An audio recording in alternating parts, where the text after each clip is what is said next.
Hey guys, I'm Sean Galvin, co-owner of Paws on Mold, and this is Tim Lyons, other co-owner. Welcome to Mold Dogs Podcast. Our second episode is going to be all about the process of how we do it. We get a lot of questions on it, so I'm going to put this over to Tim. Tell us about the process on how we do things here. Sure. So our process starts with a phone consultation first. Usually talk to the clients, try to figure out a little bit more about their situation and the problems that they're having, which can range from a long range of things, whether they think they have mold in the home, they know they have mold in the home, they just don't know where it is. They've had multiple inspections before. And they can't find it. Everyone says it's clear, but their whole family's sick. So there's all sorts of different reasons, I think, on why we get called in. We do a lot of post-remediation stuff, making sure that their house is safe before they move back in. First, I think it's important that we get to know our client, get to know their needs, and get a little bit of history about the property. And then from there, we give them a Paws on Mold property questionnaire. And that questionnaire is further just kind of goes over some of the stuff we talked about, but we do get quite a bit of calls, so I can't remember it. So it's really good to have this form here. So the day of inspection, I can kind of look at this form and research, kind of what their home has been through, if they had plumbing leaks, or their issues and current mold growth. And then we also have some health questions on there, how everyone's been feeling in the home. And then upon scheduling, we'll send out a little preparing for Zuko email or RJ. And then that entails not much unless you have pets. We just ask that they're secure during the search. And we give some options for that in the email. And then just want to make sure, chemicals they have lids on them. And then there's no dog food laying around. Just want to make sure that the area is safe sure. for the dog, right? Yeah. And then as we arrive on site, we'll schedule the appointment. We first do a visual walkthrough, and kind of twofold. One, we're checking to make sure all the areas are accessible and safe for the dog to get through. And if there's any areas we know from the questionnaire that a wall potentially that might have issues, maybe we're moving a bed or moving a dresser out of the way to make sure Zuko can detail that area. But we're also looking for any visual signs of water intrusion as we're coming through the home, as we're looking at the ceilings. Our flashlight's a great tool for that.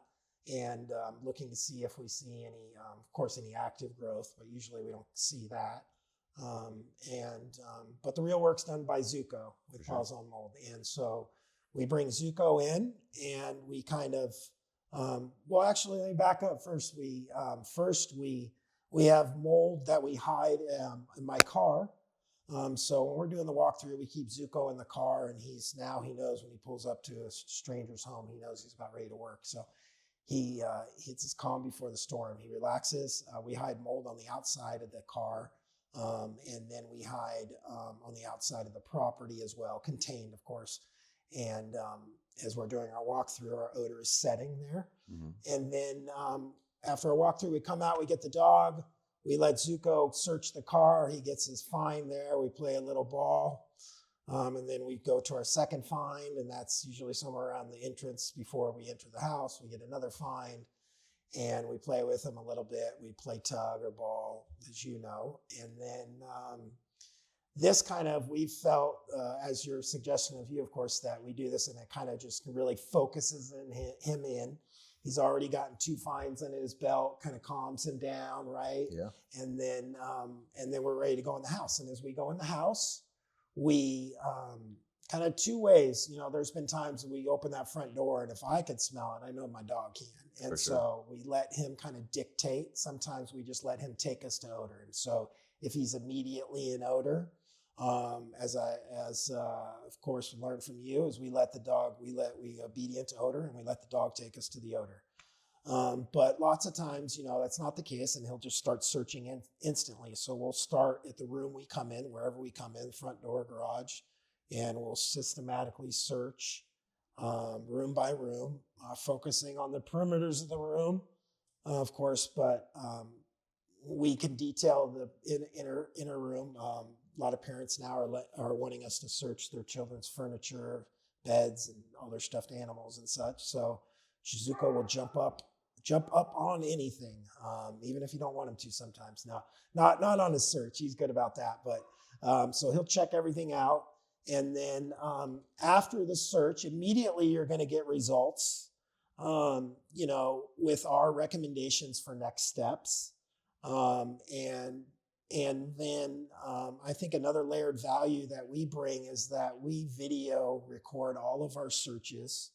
Of course, with the consent of our clients, we video of all of our searches, and we explain to the clients that this is really research for us, and that so when I go home, I do a report. So they get a detailed search results report with all the alert locations with the recommendations for next steps.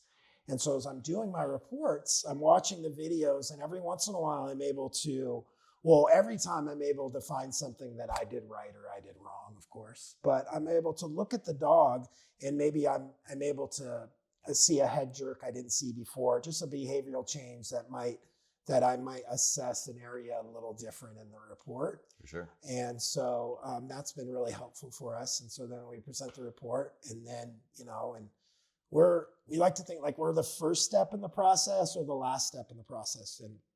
And so I feel like we bring a value in a few different, in a few big ways. I think the biggest value is that the dog can do sniff dry mold. For sure. And so, right, anyone that's got leaks in the past and they're like, oh, I dried out. Well, and people don't understand that mold can grow within 24 hours. So even if it dried out, it could have been active and then gone dormant, but it's still releasing mycotoxins. If it gets disturbed, if it gets the right conditions again, it can become active again, Sure. start to colonize. So Sure.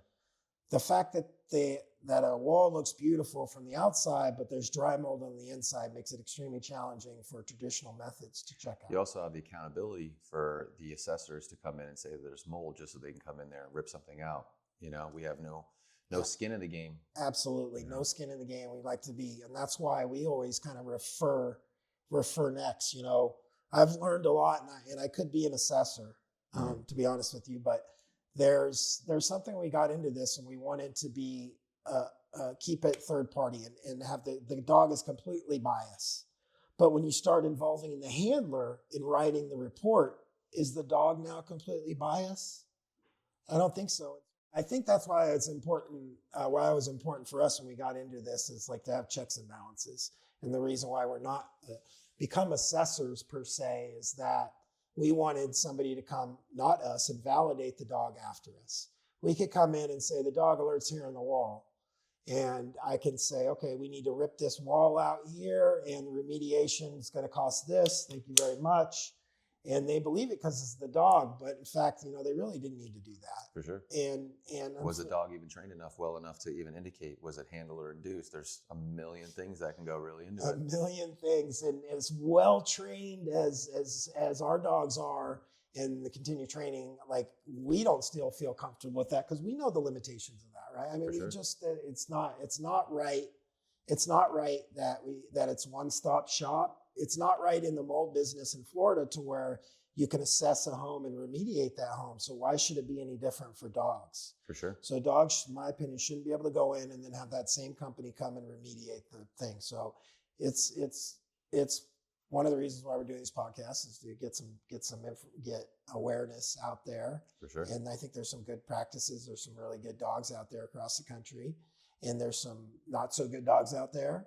Sure. And there's some not so good handlers out there. You get them with anything, good and bad. But yeah, so I think we got into a good place in our process and comfortable, but we're always looking for ways to improve our process, and which for us it kind of I think goes back to just making sure we're training every day. Yeah. But making sure we're training every day, but making sure that we're training with the real live finds that we're going to find in homes, right? Yeah. Like making sure that the dog is going to be able to indicate on the dry mold, the statubatris or the cotoneum that we find behind a wall. So we're constantly trying to get our hands on as much mold as possible in those areas. Constantly switching our molds out and trying to get as many different types of mold and as many surfaces as well, so that our dog isn't just strictly indicating on just drywall. unjust drywall. Yeah. And as you know, that Paws on Mold has kept us busy over since our start, essentially. And we get to, well, South Florida is our main hub, of course, and that keeps us very busy. But we travel the entire state and beyond. As you know, we went to the Bahamas recently. Next week we'll be in Georgia. And I think North Carolina is soon. So that's great news. And we're just excited to be able to bring the value that we think that dogs can bring, making homes healthier. Heck yeah. Heck yeah. So you never know. We may be coming to your guys' estate soon, but that sums it up for episode 2. Like, comment, subscribe, and do us a favor. Throw a comment below on what our next episode should be. Have a good day, guys.